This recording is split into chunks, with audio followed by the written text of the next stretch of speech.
Lots of excitement today over what's been found on the red planet. NASA scientists now say they have definitive proof there's water on Mars, and that's raising the hopes of many about the possibility that life might exist on Mars.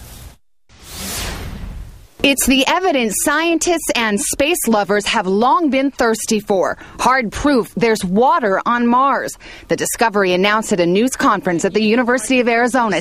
When we first found this out yesterday, we were really pleased. There were champagne corks popping in the downlink room. The researchers say NASA's Phoenix lander, perched on Mars's North Pole since late May, has touched and tasted the ice on Mars. The soil samples were collected with the lander's robotic arm, then dropped into an instrument the scientists call an oven. The big discovery, the ice melted and gave off water vapor. Not one, but two pieces of proof the ice is made of water, not carbon dioxide. And where there's water, there may be life. Long the fancy of space buffs everywhere. We're really pretty darn sure that life cannot exist without water. What this mission is really about is to try to see if the conditions are suitable for life, and certainly the presence of water is one of those very important conditions.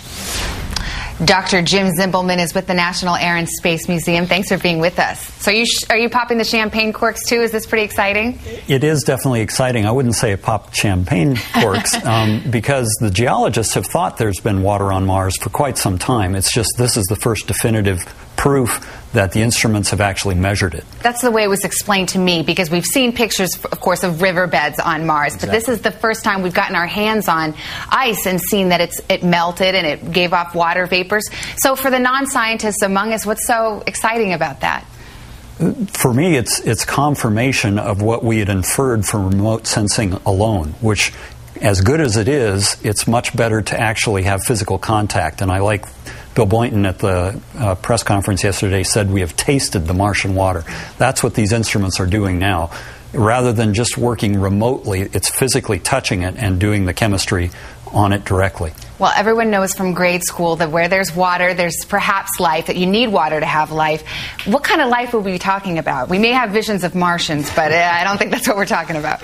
Absolutely not. In fact, if we're lucky, they would find single-cell kinds of bacteria or something like that. I think no one is optimistic anymore that multicellular life is going to be common.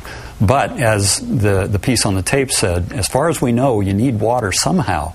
And having definitive proof that it's there and in abundance is a big help. Okay, Dr. Jim Zimbelman, thank you so much. No condos on Mars yet, but yet being the operative word. Thank you so much.